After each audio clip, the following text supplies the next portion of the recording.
नमस्कार, स्वागत है आपका। आपके साथ मैं दीपेश बरगले। चलिए खबरों की शुरुआत करते हैं। सबसे पहले बड़ी खबर आपको बता देते हैं। सीएम शिवराज की मंत्रियों के साथ 1-to-1 चर्चा लगातार जारी है।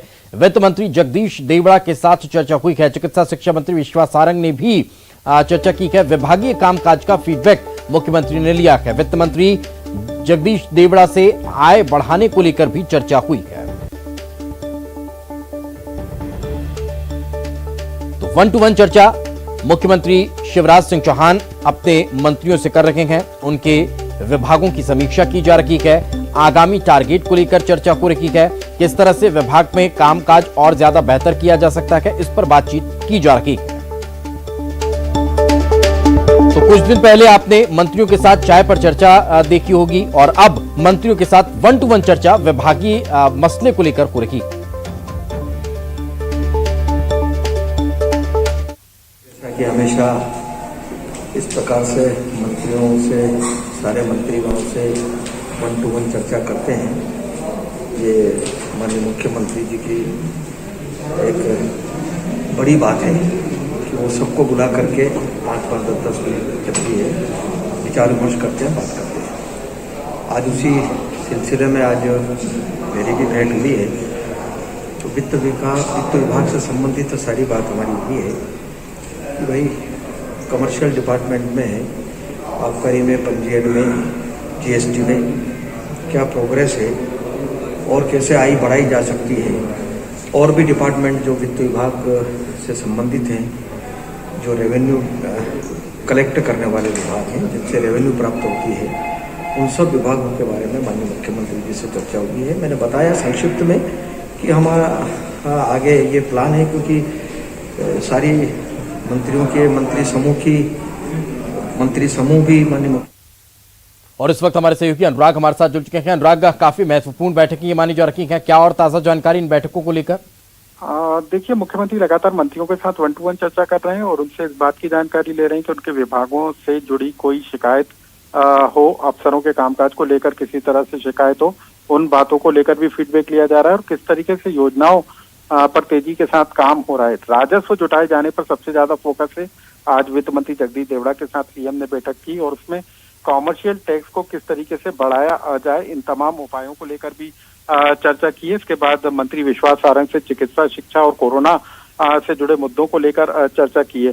तो मुख्यमंत्री लगातार अब हर दिन मंत्रियों के साथ चर्चा कर रहे हैं और 1-to-1 चर्चा में उनके विभाग से जुड़ी योजनाओं के साथ ही किस तरीके से भावी योजनाएं उनको लेकर फीडबैक ले रहे हैं। अनुराग, पिछले 3 कार्यकालों का जिक्र किया जाए तो मुख्यमंत्री का ये रूटीन प्रक्रियाओं में शामिल रहा है कि पहले मुख्यमंत्री मंत्रियों से 1-to-1 चर्चा करते हैं, उनके विभागीय समस्याओं को सुलझाने का काम करते हैं और उसके बाद फिर विभागों के प्रोग्रेस के लिए टारगेट देने का काम करते हैं। तो क्या अब ये इसी दिशा में आगे बढ़ते हुए नजर आ रहे हैं?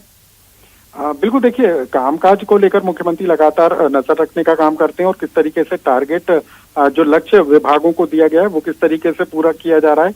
बीते दिनों जो मंत्रियों के साथ मुख्यमंत्री ने अनौपचारिक कैबिनेट की थी, उसमें भी इस बात के निर्देश दिए थे कि किस तरीके से राज्य सरकार की आय बढ़े, राजस्व किस तरीके से जुटाया जा सकता है, उसको लेकर भी मंत्रियों से सुझाव मांगे थे ताकि उस दिशा में तेजी के साथ काम किया जा सके। तो अब जो मंत्रियों के साथ चर्चा हो रही है उसमें मुख्यमंत्री इस बात की भी जानकारी ले रहे हैं कि आय के स्रोत सरकार किस तरीके से बढ़ाए और बेरोजगारी को दूर करने के लिए जो सरकार ने रोजगार देने का ऐलान किया है निजी क्षेत्र के साथ, उसमें किस तरीके से सरकार आगे कदम बढ़ा सकती है, विभागों की क्या भूमिका रह सकती है, इसको लेकर भी मुख्यमंत्री मंत्रियों के साथ फीडबैक ले रहे हैं। बिल्कुल, बहुत बहुत शुक्रिया अनुराग इस तमाम जानकारी के लिए। तो जैसा कि हमारे सहयोगी अनुराग बता रहे हैं कि विभागीय फीडबैक मुख्यमंत्री ले रहे हैं, साथ ही विभागों में किस तरह से कामकाज को और प्रगति दी जा सकती है, इस पर विचार विमर्श हुआ है। इतना करेंगे। इसके अलावा कहीं आपको आपके विभाग की कोई शिकायत तो नहीं है जो आप कहनी है, या फिर कहीं कोई समस्या तो नहीं जा रही है जिसे आप पहुंचानी है, ये तमाम चीजों पर भी बातचीत हुई है। इसके अलावा सबसे महत्वपूर्ण रहा है कि राजस्व को कैसे बढ़ा जाए,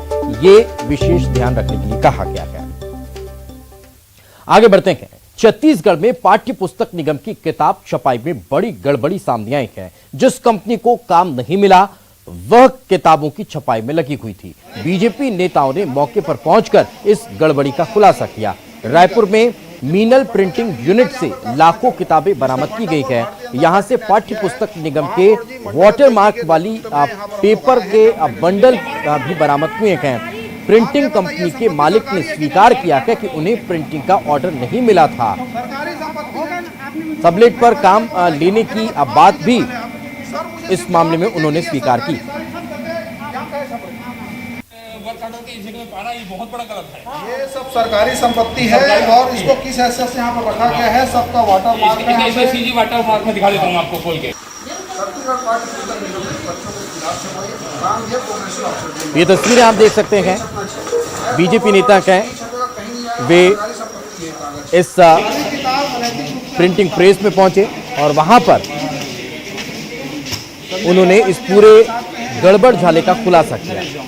उन्होंने कहा कि ये सरकारी संपत्ति है, किस हैसियत से आप यहाँ पर इसे छाप रखे थे, यहाँ पर इसको कलेक्ट करके रखा गया, इसकी जानकारी दी जानी चाहिए। और इस वक्त हमारे सहयोगी अवधेश हमारे साथ जुड़ चुके हैं। अवधेश, वाकई में एक बड़ा मामला है और इस पर जिम्मेदारों की नजर होनी चाहिए, लेकिन विपक्ष के नेता पहुंचते हैं और वो खुलासा करते हैं। क्या और ताजा जानकारी पूरे मामले को लेकर, कोई कार्रवाई हो पाई अभी तक?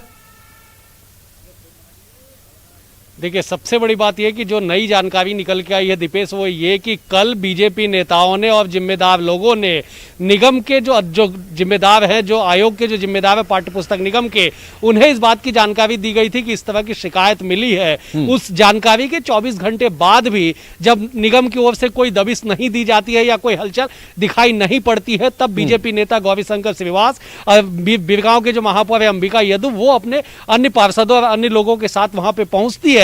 मीनल ऑफसेट जहां पे किताबों की छपाई होती है। दरअसल दीपेश, मीनल ऑफसेट जब पिछली बार जब वो टेंडर में आया तब उसे काम नहीं मिल पाया था। जो काम वैसे ऑफसेट को मिला था, उस काम की जो छपाई है वो मीनल प्रिंटिंग्स में चल रही थी। वहां पे लाखों के जो छत्तीसगढ़ पाठ्य पुस्तक निगम का जो वाटर मार्क लगा हुआ पेपर है वो वहां पे दिखाई पड़ रहे हैं। वहां पे किताबें छपी हुई, योग शिक्षा की किताबें, अन्य किताबें छपी हुई दिखाई पड़ रही है। और सबसे बड़ी बात यह है कि जब इस पूरे मामले पे बीजेपी नेताओं ने धावा बोला, जब बीजेपी नेताओं ने इस पूरे मामले का भांडाफोड़ किया, तब वहां पे मौजूद व्यक्ति ने इस बात को स्वीकार किया कि उनके पास ना तो कोई वर्क ऑर्डर है और ना ही तो उन्हें अधिकृत रूप से इसकी छपाई के लिए कहा गया है। इतना जरूर उन्होंने कहा कि सबलेट पे उन्हें काम मिला है इसलिए छापे हुए, जबकि नियम और शर्तें ये बताते हैं कि अगर इस तरह से शासकीय दस्तावेज की छपाई, क्योंकि किताब है पाठ्य पुस्तक निगम के अंडर में इसकी छपाई होती है तो शासकीय दस्तावेज में आता है, तो शासकीय दस्तावेजों की छपाई जिस प्रेस को, जिस प्रिंटिंग प्रेस को दिया जाता है, केवल वहीं पे उसकी छपाई हो सकती है। लेकिन इस काम को सबलेट में देने की बात निकल के सामने आ रही है कि सबलेट में देके दूसरे प्रिंटिंग प्रेस में छपाया जा रहा था। तो बीजेपी नेताओं ने इसका खुलासा किया है। खमतराई थाना जो संबंधित थाना है वहां भी जाके शिकायत की प्रति वहां पे दी गई है कि इस तरह से जो गड़बड़ी का आरोप है वो यहाँ पे लगाने की भी बात कही जा रही है। सीधे तौर पे बीजेपी नेता ने आरोप लगाया है कि ये एक बड़े भ्रष्टाचार और बड़ी गड़बड़ी को यहाँ पे अंजाम दिया जा रहा था, जिसका लेकिन अवधेश, जब ये है जिससे काम नहीं मिल पाता है। जब बीजेपी नेता ने इस पूरे मामले का खुलासा किया, थाने में इसकी शिकायत दर्ज कराई गई, तब क्या जिस प्रिंटिंग प्रेस को काम मिला था उसके विरुद्ध या फिर जिम्मेदार अधिकारियों के खिलाफ अभी तक कोई कार्रवाई देखने को मिली है? देखिए, फिलहाल तक तो कोई कार्रवाई देखने को मिली नहीं। और बड़ी मजे की बात यह है दीपेश, कि इस पूरे मसले पे जब हमने पाठ्य पुस्तक निगम के जो एमडी है उनसे बातचीत करने की कोशिश की तो कई बार फोन करने के बाद भी उनके द्वारा फोन नहीं उठाया गया। तो वहीं अध्यक्ष अपने निजी कार्य में व्यस्तता का हवाला उन्होंने दिया। तो कुल मिला के कि एक बड़ी गड़बड़ी का आरोप बीजेपी नेताओं ने लगा और जिम्मेदारों ने तत्काल पल्ला झाड़ लिया। ये बताने के लिए काफी है कि कहीं ना कहीं जो है, जो भीतर खाने जो गड़बड़ी की शिकायत है, क्या वो धरातल पे सच है या नहीं। पुलिस में हालांकि शिकायत कर दी गई है। पुलिस इस पूरे मसले पे क्या करेगी आने वाला वक्त तय करेगा। लेकिन फिलहाल तो इतना तय है कि जिस तरह से लगातार पाठ्य पुस्तक निगम छत्तीसगढ़ हमेशा से बदनाम होता आया है, हमेशा से उसके कार्य प्रणाली पे सवाल उठते रहे हैं, वैसे उसी कड़ी में एक और पन्ना, एक और अध्याय जुड़ गया कि काम किसी दूसरे को मिला, छपाई किसी तीसरे प्रिंटिंग प्रेस में कराया जा रहा था, जिसका खुलासा विपक्ष ने किया है। बिल्कुल, और अब देखने वाली बात होगी कि इस पूरे मामले में कार्रवाई होती भी है या फिर नहीं होती है। जैसा कि आप लगातार कह रहे हैं कि जिम्मेदार अब पल्ला झाड़ते हुए दिखाई दे रहे हैं, लेकिन आरोप बड़े हैं, गंभीर मामला है, ये उजागर होता भी दिखाई दिया है। क्या बीजेपी अब इसको लेकर कोई और नई स्ट्रेटेजी बना रही है अवधेश? बिल्कुल, देखिए ठीक इस दबिश के बाद बीजेपी नेताओं ने जब दबिश दी, उसके बाद बीजेपी कार्यालय में एक बंद कमरे में बैठक हुई है। जो बीजेपी के नेता है जो दबिश देने गए थे, उसके अलावा संगठन के जो नेता है उन तमाम लोगों से मिलकर चर्चा की गई है कि आखिरकार इस पूरे मसले पे आगे क्या किया जाए। पाठ्य पुस्तक निगम के पूर्व अध्यक्ष देवजी भाई पटेल से भी हमारी बातचीत हुई है। उन्होंने सीधे तौर पे कहा है कि नियमों का उल्लंघन किया गया है, भ्रष्टाचार को यहाँ पे जन्म दिया गया है और गड़बड़ी अंडर टेबल जो डीलिंग हुई है उसका परिणाम है कि एक प्रिंटिंग प्रेस को काम दे के दूसरी जगह किताब छपवाई जा रही है। तो ऐसे में देवजी भाई पटेल और अन्य बीजेपी नेताओं ने कहा है कि इस पूरे मसले पे अगर एक सप्ताह के भीतर कार्रवाई नहीं होती है तो वो पूरे दस्तावेज और पूरे प्रमाण को लेकर कोर्ट की भी शरण में जाएंगे, वहां पे वो इंसाफ मांगेंगे। लेकिन इस पूरे मामले में कांग्रेस की अभी तक कोई प्रतिक्रिया निकलकर सामने नहीं आई अवधेश। देखिए, बड़ी ही अचरज की बात है कि सत्ताधारी दल कांग्रेस के जो प्रवक्ता हैं वो भी इस पूरे मसले पे बोलने के लिए साफ तौर पे इनकार कर रहे हैं, क्योंकि संचार विभाग के जो मुखिया हैं शैलेश नितिन त्रिवेदी वही पाठ्य पुस्तक निगम के अध्यक्ष भी हैं। और ऐसे में जब अध्यक्ष से जुड़ा मामला, चाहे पाठ्य पुस्तक निगम के अध्यक्ष हो या संचार विभाग के अध्यक्ष हो, तो ऐसे में शेष प्रवक्ता है वो भी क्या बोले, उनके सामने भी एक असमंजस की स्थिति बनी हुई है। और यही वजह है कि कांग्रेसी जो प्रवक्ता है वो भी एक दूसरे का हवाला देके पल्ला झाड़ते हुए नजर आ रहे हैं। बिल्कुल, बहुत बहुत शुक्रिया अवधेश इस तमाम जानकारी के लिए। अब देखना होगा कि इस पूरे मामले में किस तरह से आगे कोई कार्रवाई होती है नहीं होती है, ये आने वाला वक्त बताएगा।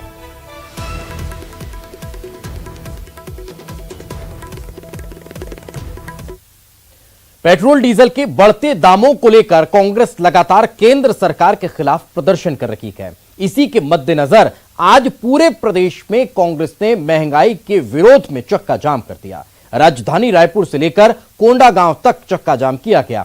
कोंडागांव में नेशनल हाईवे 30 पर पीसीसी अध्यक्ष मोहन मरकाम ने कार्यकर्ताओं के साथ चक्का जाम किया और केंद्र सरकार के खिलाफ जमकर नारे लगाए। इसी तरह से राजधानी रायपुर में सुंदरनगर चौक पर कांग्रेस के नेताओं ने चक्का जाम कर दिया।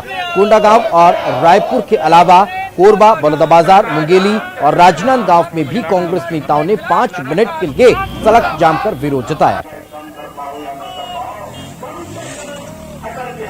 तो इसी तरह से धमतरी, कांकेर, बालोद, सुकमा, बिलासपुर, दुर्ग जिले में भी कांग्रेस नेताओं और कार्यकर्ताओं ने चक्का जाम किया और केंद्र सरकार के खिलाफ जमकर नारेबाजी की।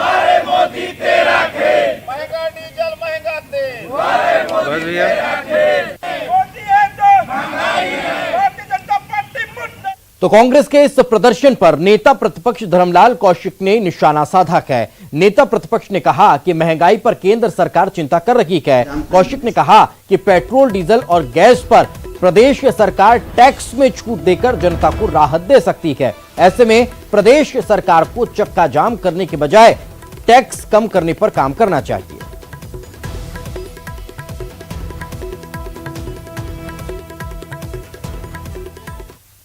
केंद्र में जो सरकार है निश्चित रूप से वो चिंता कर रहे हैं कि आने वाले समय में क्या इसमें अच्छा कुछ किया जा सकता है और उसके लिए चिंतित है। ये जिस मुद्दे को उठा रहे हैं, न इनके बस की बात है, केवल इनके बस की बात ये है कि पेट्रोल, डीजल और गैस को लेकर के राज्य सरकार छत्तीसगढ़ की जनता। आगे बढ़ते हैं, एक और बड़ी खबर का जिक्र कर लेते हैं। बीजेपी विधायक रमेश मेंदोला ने मांग की है नर्मदा नदी समेत प्रमुख जल स्रोतों की जांच की जानी चाहिए। विधायक ने मुख्यमंत्री को पत्र लिखा है कि पानी में वायरस मिलने की खबरों के बाद अब प्रदेश की नदियों और जल स्रोतों का भी अब जांच होनी चाहिए। गुजरात की गोदावरी और असम की नदी के पानी में वायरस की खबरें मिली हैं, जिसके बाद अब प्रदेश के जल स्रोतों को भी जांचा जाना चाहिए। तो विधायक रमेश मेंदोला ने मुख्यमंत्री से पत्र के जरिए यह मांग की है कि नर्मदा नदी, जिससे पूरे प्रदेश में जल सप्लाई होती है, जो प्रदेश की जीवनदायिनी कही जाती है, इसके अलावा और जो जल स्रोत हैं जहां से प्रदेशवासियों को पानी मिलता है, उन जल स्रोतों में भी जांच की जानी चाहिए।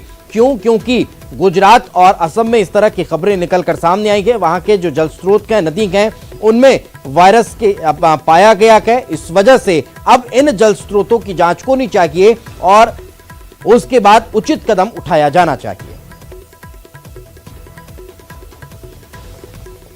और चलिए इस वक्त हमारे सहयोगी अनुराग हमारे साथ जुड़ चुके हैं। अनुराग, क्या ताजा जानकारी इस पूरे मामले को लेकर, क्या आप सरकार गंभीरता से कोई विचार कर रही है? ये पूरा का पूरा मामला बेहद गंभीर है। आईआईटी की रिसर्च में जिस तरीके का ये खुलासा हुआ है कि गुजरात की गोदावरी और असम की नदी में पानी के स्रोतों में जो कोरोना संक्रमण पाया गया है, उसके बाद मध्य प्रदेश में क्या एहतियात बरती जा रही है। प्रदेश के स्वास्थ्य मंत्री प्रभुराम चौधरी हमारे साथ मौजूद हैं। सर, ये शोध में निकल कर आया है, रिसर्च में निकल कर आया है कि पानी जल स्रोतों में भी अब कोरोना का संक्रमण मिल रहा है।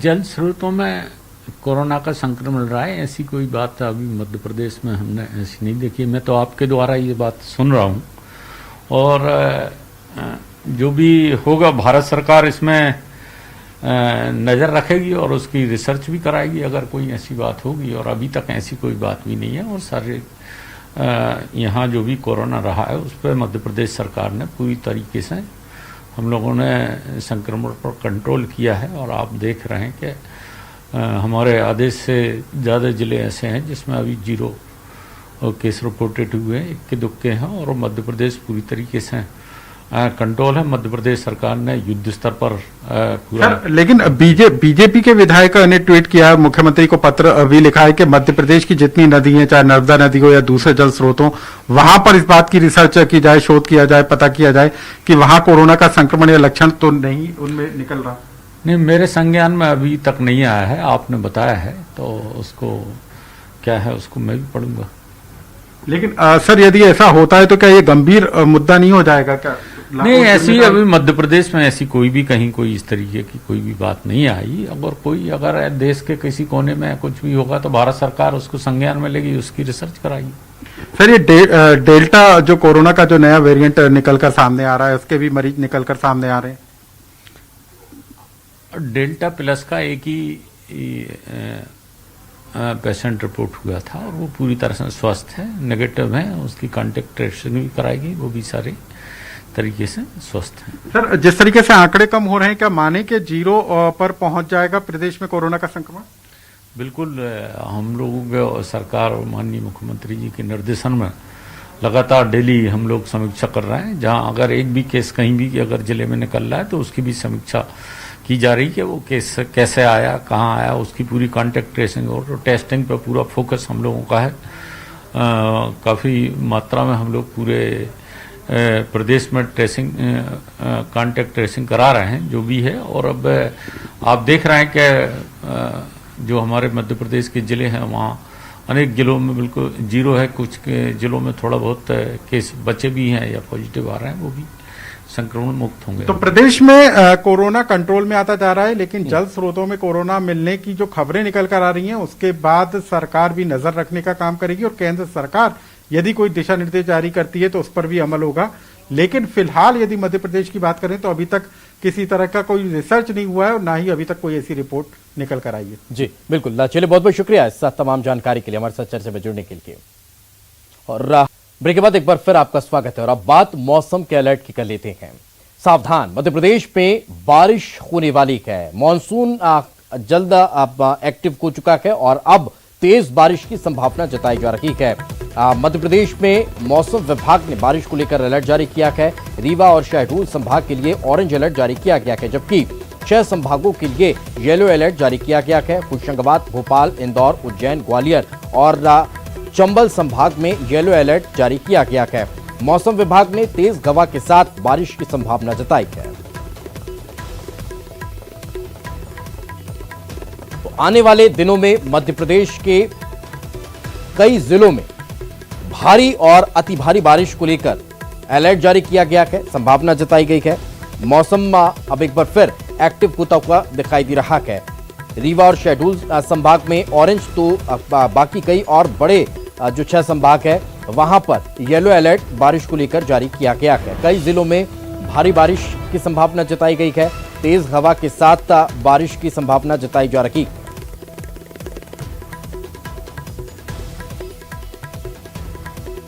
तो मॉनसून अब लगातार एक्टिव होता दिखाई दे रहा है, यही अब नजर भी आ रहा है। मौसम विभाग ने भी इसको लेकर अब संभावना जताई है, चेतावनी जारी की है कि आने वाले कुछ दिनों में लगातार अब प्रदेश के कई जिलों में बारिश होने वाली है।